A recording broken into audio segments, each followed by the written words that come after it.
A couple years before my mom passed away, about 4 years ago, my brother and his wife had bought and moved into her father's house where she grew up. In the corner of the dining room was a built-in cabinet where my brother and his wife kept memorabilia, photos, and so on.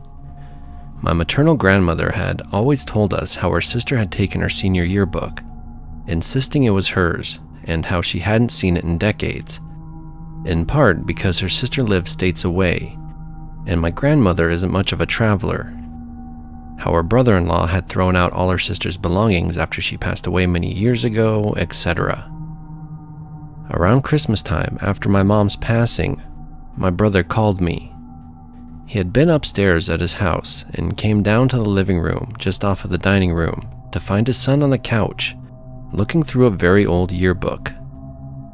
He asked my nephew where he'd found it, and my nephew pointed to the dining room cabinet. My brother asked to look at it, and I kid you not, it was my grandmother's yearbook. Not just from the year she graduated, but it was hers. She'd written property of with her name in it and in large letters, and underneath was where her sister had written her name as if it were hers. My brother's in-laws didn't know my grandparents prior to my brother getting married. My great aunt had moved away long before I was born in the 70s, and that yearbook had been out of the state for well over 40 years. It would have been impossible for my grandmother to have had it. I know because we had emptied my grandmother's house and moved her into a senior living complex prior to my mom passing. If we'd found the yearbook, I would have seen it, or at least known about it. How it ended up in the cabinet at my brother's is beyond any of us.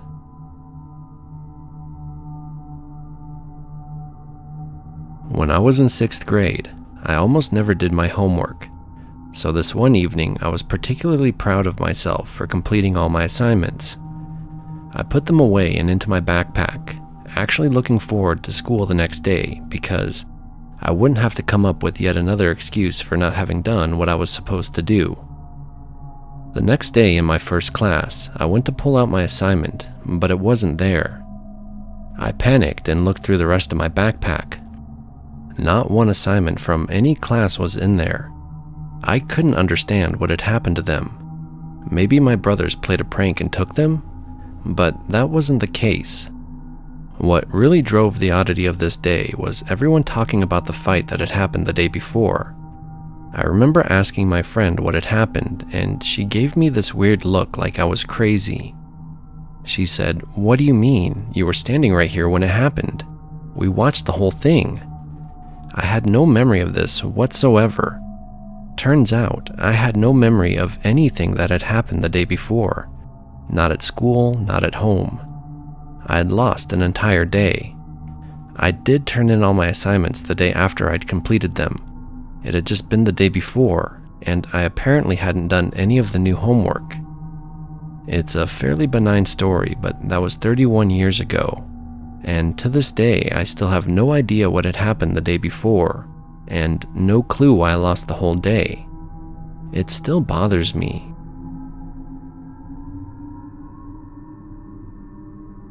Many years ago, my boyfriend at the time and I loved to go hiking. We were both artists and would take our sketchbooks along, often spending many hours in one location along a hike. Because my grandfather owned an 1840 stone farmhouse on many acres far out into the country, we decided to go there for a hike one day. The area is beautiful with rolling hills and plentiful forests. We got to the top of one particular hill and the scene was breathtaking, so we sat down and began to draw. In the period we spent there, we would occasionally hear drum beats coming from what seemed far away. I assumed it was someone playing music very loudly that was echoing through the hills, the rest of the music having been diminished by distance and muffled by trees, with only the bass drum remaining. We were in a remote location, but there were a few homes throughout the valleys our view afforded, and I really didn't give it too much thought, instead focusing on my drawing and surroundings. At some point, we decided to head back. When we reached the last hill that led down to the main part of the property, I became aware of a very close-sounding, slow drum beat as if someone was directly behind me with a single, deep drum, striking with each step I took. We were in the midst of a large field with only a few bushes of some sort speckling the field. I continued walking, thinking perhaps my heavy-duty backpack's unsecured flap was striking the bag with each step, but this seemed unlikely to be producing such a sound, so I stopped walking as a way to test my theory. But the drumming continued, coming from right behind me. I froze, but after a minute of listening to that drumming, I slowly turned expecting to see someone there, but there was nothing. Not even a nearby bush someone could be hiding in. This scared me more than if I had actually turned to find someone there. I took off running, and in turn, so did my boyfriend. Neither of us could come up with a decent explanation. It's been more than 20 years, but I can still hear that drum beat. That evening, I anxiously awaited for my dad to come home. When he came through the door, the first thing I asked him was, "When you were a kid, did you ever hear anything in the hills around Papa's house?" And without hesitation, he responded with, "You mean like drum beats?" Yep, my dad had heard them too. He and his siblings also found many arrowheads while growing up and exploring the land. This area was once populated by the Seneca Nation. It was horrifically purged under George Washington's orders in what we know as the Sullivan Campaign in 1779. In fact, local history books refer to a large creek near my grandfather's house as Bloody Creek for this reason.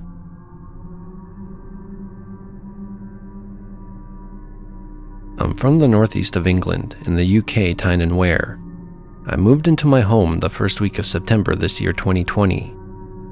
It's an amazing home with a very small passageway when you walk through the front door. Only one person can fit at a time. Straight ahead is a set of stairs leading to 2 big bedrooms and also a very large bathroom. However, right at the bottom of the stairs is a little space, and on the left is a space leading to a living room and kitchen. Anyways, we got settled in, me and my fiance and my 2 young boys of 3 and 6. Due to needing to redecorate and get something on the floors other than old creaky floorboards, my fiance has been working all hours, 5 a.m. till 8 p.m. at times. Because he's been out, I spend a lot of time with the boys. The second week of living there, we had been with minor incidences, such as hearing the front door being tried during the night. The dog would bark as if spooked. We have a large muscly staffy who doesn't often bark. He's normally big of heart. One time, the workman accidentally knocked a wall down. Rather than attacking them, he rolled on his back for a tummy rub. To see him bark and snarl and headbutt the door downstairs was odd. However, after an hour or so, he got settled in and got back into bed. So, as I was saying, 2 weeks in and it's Saturday morning.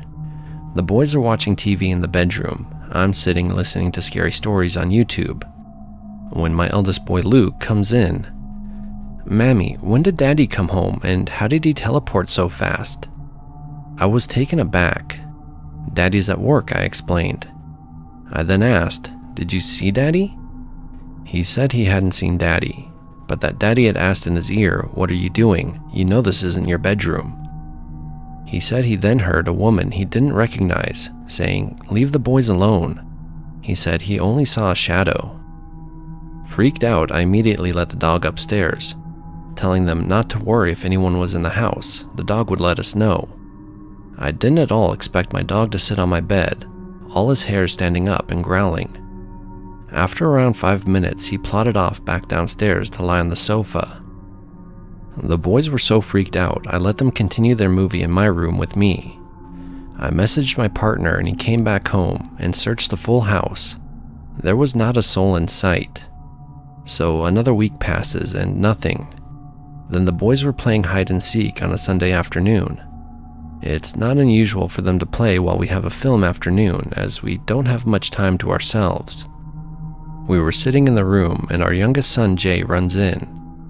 He goes and hides in the cupboard in our room when suddenly Luke starts to chase something into the bathroom and back into his room. Then he comes in and says, "Mammy, Daddy, how did Jay get past me?" We look at each other and say, "He's been hiding in here the whole time." and then Jay comes out of the closet. Luke says, "I saw him. I know I saw a little boy." We were kind of freaked. We heard nothing else for another 4 weeks. Then just last weekend, my fiance was getting the Hoover from upstairs and fell from top to bottom. He put a hole in the living room door when he finally landed at the bottom. He had twisted his ankle but was generally fine.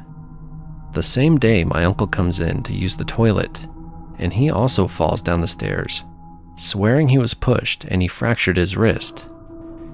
After a day or two, my next-door neighbor asks how we've been settling in. I say we're fine, there's just been accidents on the stairs. 2 of them already. She looks me dead in the eyes and says, "It was 3 weeks before you moved in. The woman who lived here was found dead at the bottom of the stairs. She had fallen and was found the next day. Not only that, but our back garden joins into one of the biggest cemeteries around.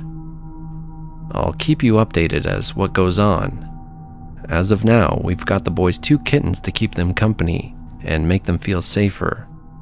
We also have a lot of battery-powered lights, as all the other ones in our house flicker and blow, and the landlord hasn't yet been able to find a reason why.